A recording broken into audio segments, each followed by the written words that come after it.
All right, let's jump into this. So when we're shooting this, what is today? Wednesday, I think. We just came off our Q1 prospecting challenge that we did last week on Thursday, Friday, which was February 1st and 2nd. And it was a great success yet again. I mean, 171 listing appointments set, a bunch of leads. I think it was like almost 500 leads or so, 5,000 contacts in 2 days. And so I wanted to pick your guys' brain and have a discussion and see what was your insight? What was like coming out of this? Because all of you did extremely well over that 2 day period of time. What did you learn about yourself? And Mike, I'm going to go to you first. I want to pull your thoughts. You were able to set, and the reason I'm going to you first is because you and I had a conversation, and I hope you're okay if I share this. We had a one-on-one coaching session, I think 40 days ago, maybe. Mm-hmm. And you weren't doing great. Is that fair? Yeah, seasonality was hitting me. That's right. And it was hitting everybody. And then in 48 hours, you set 15 listing appointments. So what did you learn? Well, first off, I did close to 200 contacts in just 2 days, which is crazy. I don't think I'm like, I don't think, well, I definitely outworked skill. So like Rob St. John, who's in this call, was on my team, and I was listening to him, and we're actually competing for first place at one point. We're jamming at each other. Rob has more skill on the phone than I do. I just outworked him. Like I did probably twice the contacts he did. And I don't even think out of the 15, I think 5 of them were follow-ups. So I just got lucky that my pipeline started to mature right at the same time too. So I learned that I could put the hard work in, and I think I worked like 7 hours both days. I think I did like 14 hours of prospecting. Let me ask you this. So like if you look backwards and then you look at what you were able to do in 2 days, does it, what it did for me was I would have regrets, like holy moly, if I had done this over the past 5 years consistently, where would I be today? Did you have any of those thoughts at all? Yep, I was like, what? Why the heck am I not doing this every single day? I'm like, granted, 7 hours is insane to do every day, but I'm like, if like I shiny object syndrome, I'll get distracted. I'll be in the middle of a call, and then all of a sudden I'll be doing this, like writing my weekly email, which is not income generating. And I'm like, if I just sat here and I did my 3-4 hours every day uninterrupted, I could easily hit my 40-50 contacts and move on with my life. Because that's exactly right. It was like, what did you earn last year? Just 150,000 GCI, 180,000 something. And was your prospecting consistent 80% of the time, 50% of the time, 30% of the time? What would you say over the course of last year? So last year was weird. At the beginning of the year, I ramped up hard. I think April I did like 80. I did an 80K month. I had like 9 closings. And then I started to let myself slip because I thought I was on top of the world and nothing could touch me. And then by the end of the year, I was broke because I was not consistent. And then I'm ramping back up because of it. I work best when my back's against the walls, when I'm learning about myself. I'd love to challenge you this year and not take the foot off the gas and do exactly what you just said, do 3 hours a day and see, because most of us, we have these spurts of work ethic, these spurts of cash, these spurts of greatness. And so to your point, I think Mike brought up a really good first insight. It's not that you're going to prospect 7-8 hours a day, Nick, right? We're not going to do that for sure. But what it does say is, well, if I can put together 240 working days and I can prospect for 3 hours a day over 240 days, wow, how much money am I leaving on the table? So actually, Nick, let me go to you next. What were your big insights over the 2 day period? Yeah, I don't think I've ever prospected that much in 2 days in my life. My first day, I prospected 12 hours. I did from 8 a.m. to 8 p.m. And then my second day, I did 11 and a half hours. I did 8 a.m. to 7:30 p.m. And that just really showed me that, like, this is possible, or I guess what is possible. How many contacts did you have over the 2 days? So, uh, my first day I had 35 contacts, and then my second day I had 31 contacts. So 66 contacts. How many leads did you generate? Let's see. The first day I generated 6 leads, and the second day I generated 3 leads. And appointment set. 0 appointments set. Okay. So here's the question for the group. This is the next point I want to talk about. I don't know if any of you asked yourself this question, but I'm going to pose it to the group right now, and then I'm going to go to I'm going to ask the question, and Dustin, I'm going to go to you to answer it first. Have you guys thought about like what else you could have done? Speaking about shiny object syndrome, right?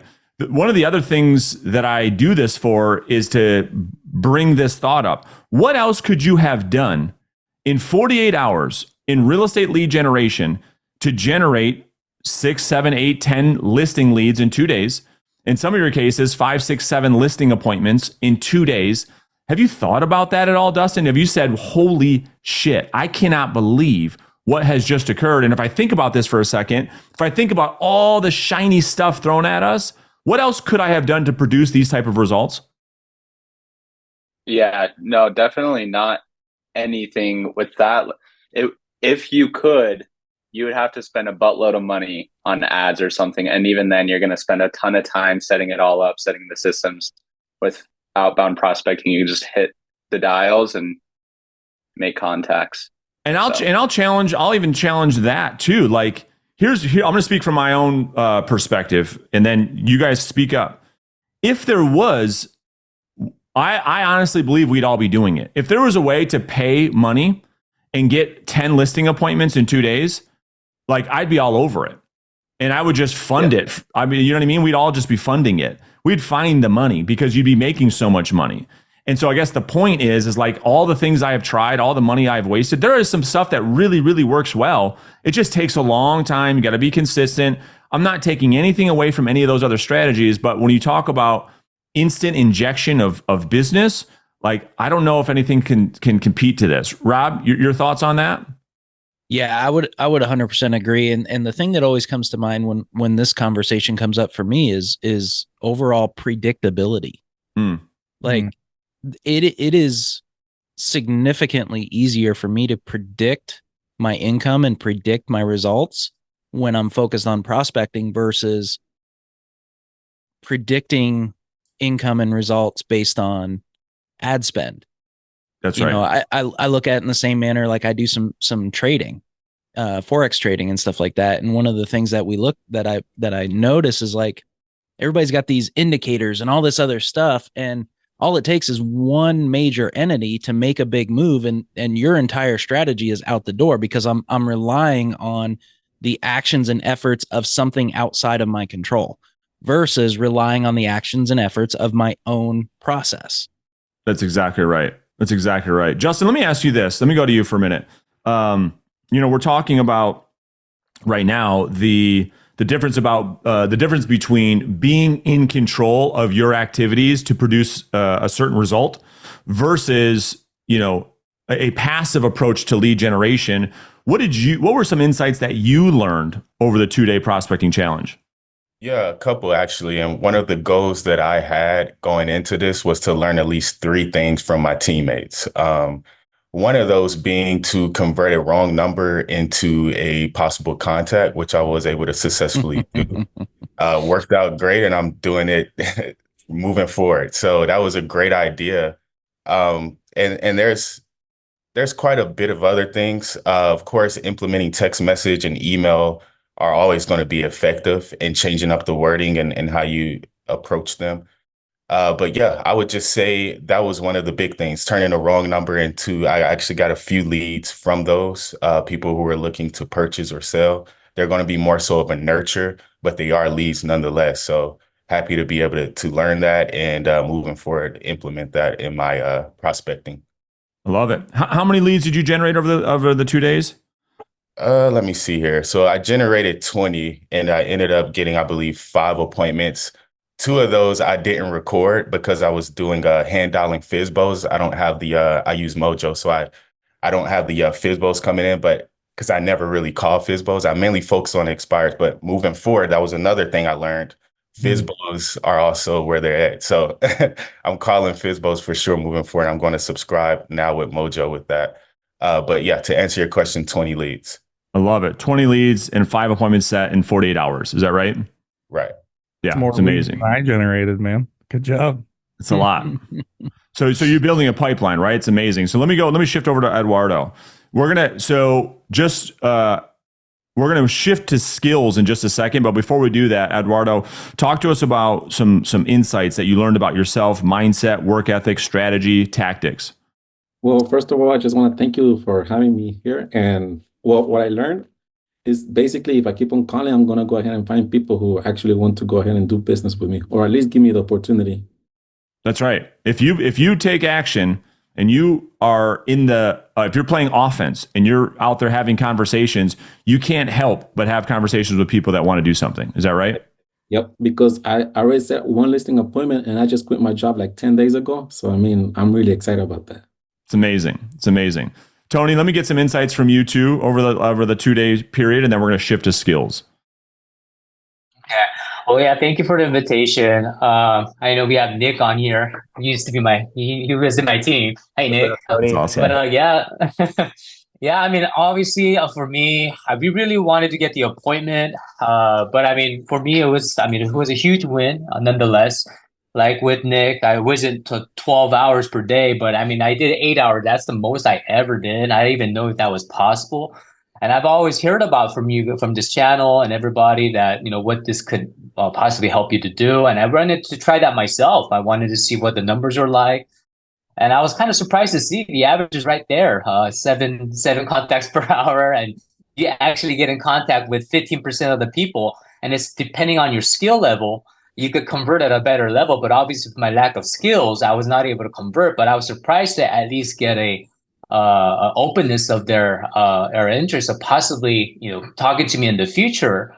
And so that's a possible potential in the future if I work on my skills and my delivery. I think that was one of the big confidence boosters, that I was actually able to connect. And that's just the pure fact that I would put the effort to it. I was doing the repetition of the different scripts from multiple level with multiple people, and over time it just naturally got more smoother and smoother, more comfortable, and it was really eye-opening, right? And yeah, it was a great experience. Thanks to you guys. Yeah, that's amazing. And so you touched on something, right? So we talk a lot about conversion ratios. I think people's mindset when it comes to outbound prospecting is pretty overwhelming. But when you look at the numbers and the importance of tracking your numbers and then looking at the numbers and learning from the numbers, what you find is that it's literally just a numbers game. Like we talk about that a lot and it goes in one ear out the other because it's like, hey, I get it. But when you look at your own numbers, you're like, holy crap, that's right. I do make 7 contacts per hour. I do generate 1 lead for every 10 people I talk to. Holy shit, I do set 1 appointment for every 30 people I talk to. So if I want to do this, all I have to do is that, right? It's 1 + 1. The predictability that Rob talked about was spot on. Nick, let me go back to you. Let's shift over to the skills piece of what we do. So we just talked about the work ethic, right? Putting in the work to get the results. You need skills too, right? So you have to have both of those. What did you learn about the delivery of what you say, how you say what you say, the words you choose, when to use those words in the results that you got over those 2-day period of time? Yeah. So I learned I learned, and actually just something you recently said is or something I heard from you is listening to your own game film, and I've just started that lately, and the apparent skill set is very apparent, I guess, and a lot of ums and I guess getting my confidence up in as far as when I'm speaking over a phone with a prospect and being able to deliver correctly. Yeah. And so I'm going to go to Dominic and Rob, who both of these guys have probably some of the highest skills sets that I've heard in a long time. Dominic, let me just go to you for a second. You've been doing this a long time. We've been hanging out, I would say, or working together for a long time. What would you say is when it comes to skill set that you've learned over the years, you learned through these prospecting challenges that has really helped you to connect with prospects over the telephone, able to generate opportunities and able to set appointments?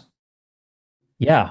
Well, there's a lot there. And Nick touched on one of the most important things, and that is watching your own game film. As you know, I've been doing that and recording my calls for years and years and years, and I've watched so much of myself, it makes me sick. But I go back and watch and review and think, oh, that was terrible.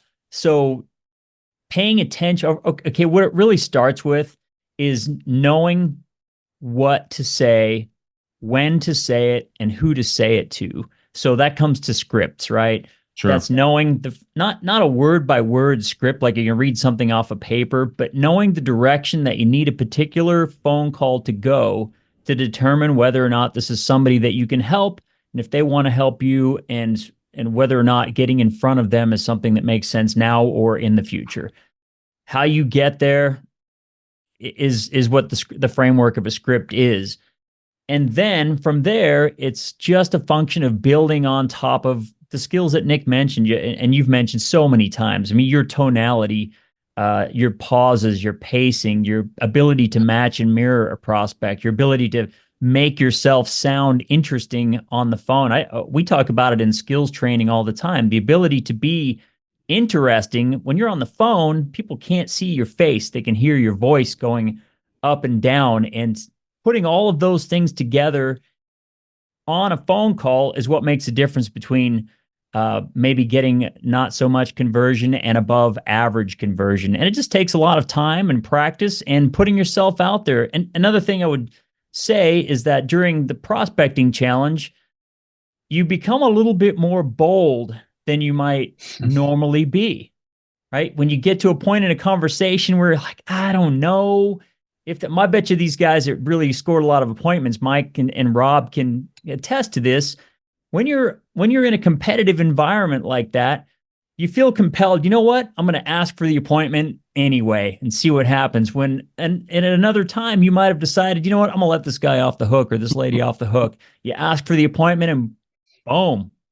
Next thing you know, you're setting an appointment when you might have let that person off the hook. So I guess I would challenge everybody and myself as well to raise your thermostat on these calls, to just ask one more question, to be bold, to ask for that appointment, because once the phone call's over, your chances go way down. I don't know. I hope that helps. I hope that's what you're looking for. Well said. I mean, well said. I mean, one thing that was on my notes that we wanted to talk about next, and Rob, I'm going to come to you and talk about environment. Because what Dominic just said is exactly why human beings perform at a level under visibility that they can't when there's no one looking. That's the key thing with environment. That's why it's so important to have an environment. And that's one of our biggest challenges in this business. I mean, how many of you typically on a day-to-day basis just work by yourself somewhere? Say I do, right? Yeah. And that's hard. So the reason why we do these challenges is to bring together an environment where you're surrounded with people that are doing what you're doing. And that challenge with the industry is that's hard to find. That's hard to duplicate in a brokerage or on a team or whatever. When everybody's on the same page, and when you are, then you end up doing things and behaving differently in a way that is more positive. It's like doing the push-up when no one's looking. You know, coach is looking that way, you half-ass it, and coach is right over your head. It's like, oh yeah, I'm going all the way down. This dude's all over me, right? So that's the difference. So Rob, speak to environment and how important that was for the results that were produced. It's funny you bring the push-ups and stuff like that. You know, I used to compete in CrossFit, and that was always like when coach was there all over me. It's amazing how much more effort got put in, right? Like it's crazy. It's wild.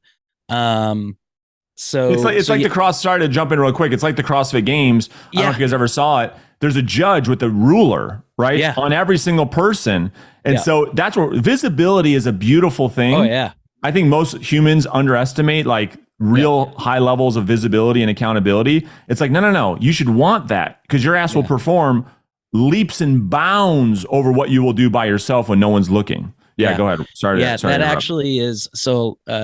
Many moons past when I first started working with you, Brandon, and I started going live in the Facebook group to do my prospecting for that very reason. Like it forced me to just be better. Like just like not screw around, get the calls done, and be better at it. Yeah. And as far as the development of skills go, like, to me, the most important thing was coming to terms with the fact that, like, I'm gonna suck at this until I don't.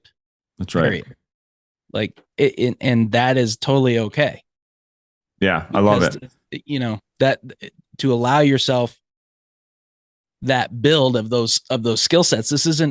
These skills aren't things you're going to use like this year and then pack them away next year when you're going to do something else, or at least they shouldn't be, right? Like, I'm coming up on 12 years in real estate in March, and prospecting has always been, since day one, a piece of what, like, the largest piece of what I do until I'm distracted. Yeah. And then all of a sudden I go, oh wait, I actually have some skill set in that. Why it works so well? Why'd I stop doing it? Yeah. And I would add on that the skills stay with you for life. Yes. That's why investing in skills is probably the best investment we could all make in our own skill set, right? They stay with you. You make the investment once, but the skills that you learn last forever and can never be taken from you. They can never be taken from you. So the mindset, the understanding, the skills. Yeah, Mike, you want to add to that? Yeah, can I say something? Please. I would say that was probably one of the biggest contributors to. Now, I'm always, you said working alone. Yes, physically I'm alone, but I'm always on a video call with other realtors doing the same thing. That's right. So the environment of having somebody like Rob, I know I can't speak for Rob, but I would not have set as many appointments if I did not have my team there with me, because the environment kind of propelled my mindset forward and pushed me harder than I would have. So I do think environment is very important. Spot on. It's like stretching your comfort zone, as Dominic was talking about. Like, you want to get really, really good, Tony. Like, get in a group like this, and not only go live on Facebook, go live on YouTube for the world to see you. You want to talk about being uncomfortable. I mean, that's why I used to call in different markets where I didn't even know one street name live on YouTube, because it's like, there's no better way to sharpen my skill set to call in, San Diego, California. I never stepped foot in San Diego before. I couldn't name one street in San Diego. I don't know one city in I don't know anything about it. And so, like, it's that mindset, right? So, Dustin, let me go to you. What did you learn about skills and maybe some skill sets that you either learned or implemented that helped you over that 2-day prospecting challenge that you'll take with you forever? Yeah. So just for a little bit of background, I am pretty new to like real estate just within the last year. And so honestly, I still feel like I have a ton of skills that I need to develop, but I have come from a background of like door to door, things like that. I was a missionary for a minute there. And so those skills translated over. And I feel like the biggest skill is just like, I know it kind of goes back to work ethic, but for me, this is the point that I'm at in my career, where it's like that moment where you feel like you're about to stop. That's when you need to lean in. So like the moment you feel like you are sick of knocking doors, knock 10 more. Or the moment you're like sick of hearing the phone ringing, ring 10 more phones, That's, I feel like, the only reason I got the results I did is just because of the volume I did. Now, obviously, my skills will improve over time, but like for somebody that's new, anyone that's listening, like that carries you really far. It's a great point. I always say it's volume first. If volume is not enough, nothing else will matter, no matter your skill. So we only got a few minutes left. I'm going to go around the table, quick fire, and I want to know what you took from the challenge that you will keep with you moving forward. So as a result of expanding your mindset over those 2-day period of time, Nick, what will you take moving forward that you took from the prospecting challenge? Yeah, that being able to prospect for long hours, kind of like Dustin was saying, just no matter how your emotions are and what you're thinking, just do it. Like I come from a background of corrections, and that was kind of the mindset. It's just like, it doesn't matter how you feel, like you just got to do it. So yeah, moving forward, just working on the skill set, and that's it. Yeah. I love it. Eduardo, how about you? What do things look like for you moving forward? Well, moving forward, I'm going to go ahead and keep on doing what I did on the challenge. I'm gonna keep on talking to a lot of people every single day. And it's just like Rob said, I'm going to suck on it until I don't. That's right. I love it. Mr. St. John, how about you? What do things look like moving forward? Well, for me, it reignited my the realization that I have a very specific set of skills for sale by owners, and leaning into that and allowing myself the time to put into that, because for a long time it was, let's face it, I mean, they're a more difficult conversation in my eyes than a lot of the other lead sources that we call on.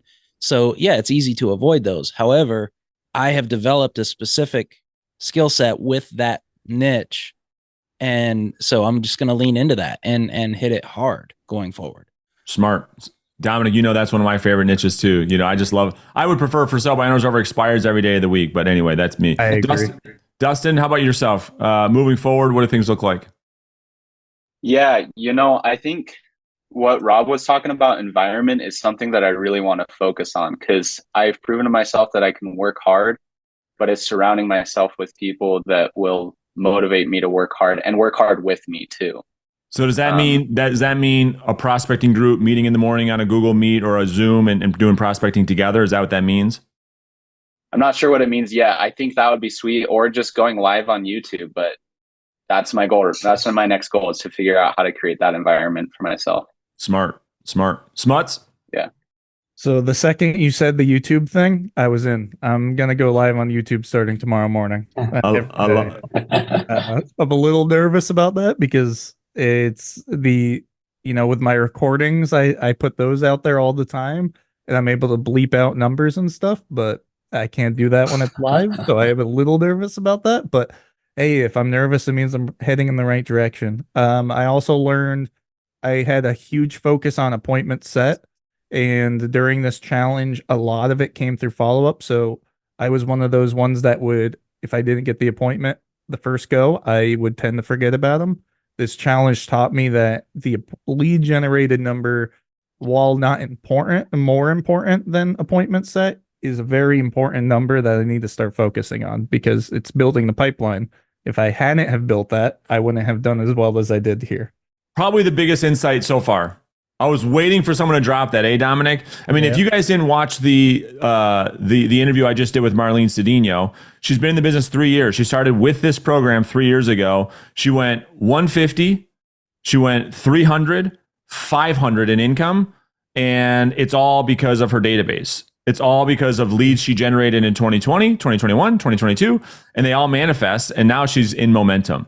And honestly, watch. If you guys watched it this morning, she doesn't have to call FSBOs or expireds ever again. She never has to call another one ever again. Dominic, I know you're itching to go ahead, Mike. Go. I just real quick. Sorry, Dominic. Real quick. I'll give you credit for that insight, because on our one-on-one call that you mentioned earlier, you said that to me, and that is the moment I started focusing on building that leads, and it just happened to pop right at the time of this. So it all comes back to you. Listen, they say it's compound interest is what, the seventh wonder of the world. We all have that ability to do that here, right? It's just you don't see it right away, so it's hard. So Dom, talk to us. Insights moving forward. Yeah. So what I would like to ask is these guys, Mike and Rob, and I know I get this a lot myself, because of the group that we're in, there's a broad variety of skill sets there. And you're now going to have brand new agents reaching out to you saying, hey, man, you guys crushed it. What do I do? What would you tell a new agent that is like struggling to get on the phone? How would you help them become accountable and get started? That's what I'd like to hear from these guys, if that's okay. Yeah. We just got another minute or so. So let's have Tony and Justin answer that. Justin, we'll go to you. How would you answer that? Answering it as far as moving forward, or the question? That Dominic just asked. What advice would you give somebody who's challenged to get on the phone? Yeah, I think we all face that at some point. It just comes down to understanding what your goals are. And of course, we all hear what your why is, but also having faith that once you do get on the phone, you'll get the results you're looking for. Love it. It's a matter of fact. Tony, what advice would you leave? Yeah, there's so much to say, but just setting that schedule and just sticking to that, just making the calls. And obviously, I know the environment we mentioned earlier. I also mentioned how powerful that was with my group. I never had this kind of thing where I had everybody were looking at me kind of doing that. And so more, I turned out to be a lot more conscious about when I talk to people. So you're like constantly focused on like the scripts, and you hear other people get good feedback that way too. And so just setting up that kind of environment where you could continue to do that, and just sticking with the phone calls for at least, how many hours you choose to do so in the morning. Sticking with the schedule. Awesome. Yeah, thank you. It's great advice. So we had about 150 agents in the challenge. Ben, Ben's one of our community coaches. What was the overall kind of feeling or theme or feedback? Because we got some of the people that were here, but there was 145 other people that aren't here. What was the big sentiment of the challenge last week, in your opinion? Yeah, I think it comes back to you get what you focus on. That's so right. If we stop focusing on the time, we stop focusing on how many contacts, and our goal is just appointment set, and we put enough effort in, guess what? We set a bunch of appointments, and we're capable of way, way, way more than we ever thought we were by pushing to the absolute max, kind of redlining in a way. So now going back to our day-to-day routine, it seems easy, right? That's right. Because we've done it for 13 hours a day for 2 days. That's exactly right. And that's a great place to end. I was hoping you were going to say that, because now you come out of a world, Nick, where you just prospected 8 hours for 2 days in a row. Now 2.5 hours should be like, that's it? Right? But we've got to keep coming back to that. That's why we do these every 90 days. So listen, gentlemen, we appreciate you guys jumping on the show today. And it'll be interesting to see how far this takes you, because we're going to do another one of these in April. Right? So we're going to do another one of these to April. The question that I'm going to challenge myself that I'd be asking you guys is like, what's my work ethic going to be from right now, February 7th, to the next prospecting challenge? Am I going to fall off the rails and then the next challenge picks me back up? Or can I stay consistent to that next one? And you can put together a phenomenal, phenomenal year. So we appreciate you guys very much. And I'm sure we'll see you guys soon.